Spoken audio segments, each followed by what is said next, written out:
Boston, Massachusetts. Summer 1924. A wealthy surgeon's wife sits in a darkened parlor on Lime Street, wrists held by investigators on either side. She is not a professional psychic. She charges no fee. And she has just offered to prove, under controlled scientific conditions, that the dead can speak. Her name is Mina Crandon. The press calls her Margery. Scientific American magazine had offered a $5,000 prize, roughly $90,000 today, to any medium who could produce genuine psychic phenomena under test conditions. Their investigating committee included physicist Daniel Comstock, psychical researcher Hereward Carrington, and Harvard psychologist William McDougall. Mina Crandon was their most compelling candidate. In séances held between April and August 1924, witnesses reported a cabinet in the Crandon parlor producing ringing bells inside a sealed box, a megaphone thrown across the room in total darkness, and cold breezes with no apparent source. Committee member Hereward Carrington, an experienced fraud investigator, stated he could find no evidence of deception during his initial sessions. Crandon's alleged spirit control was her deceased brother, Walter Stinson, who had died in a 1911 railroad accident. Walter's voice, a distinct male baritone, was heard by multiple witnesses simultaneously while Mina sat controlled by investigators on both sides. Committee members noted the voice appeared to come from a different point in the room than where Mina was seated. Harry Houdini joined the committee in July 1924. He was already convinced Crandon was a fraud before he arrived.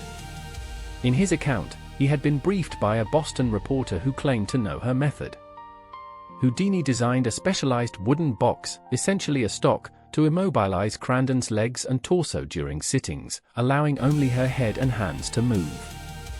On August 25, 1924, while Crandon was seated inside Houdini's box, a small ruler appeared inside it, an object that had not been there when investigators sealed it. Houdini publicly accused Crandon of concealing it herself.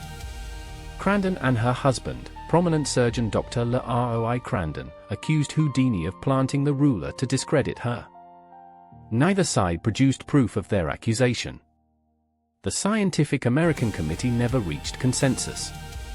Carrington believed some phenomena were genuine. Houdini declared her a fraud.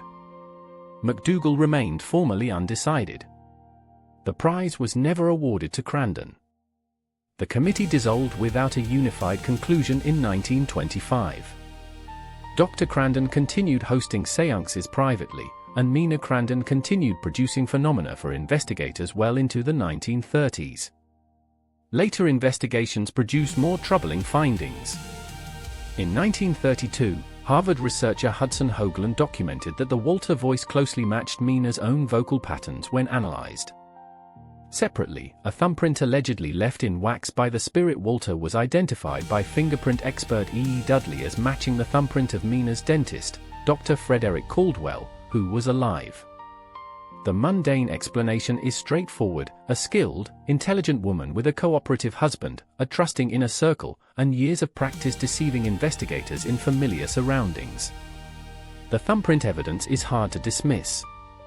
But investigators who sat with controls they designed themselves still reported unexplained phenomena. Carrington never fully retracted. The bell box findings were never mechanically replicated.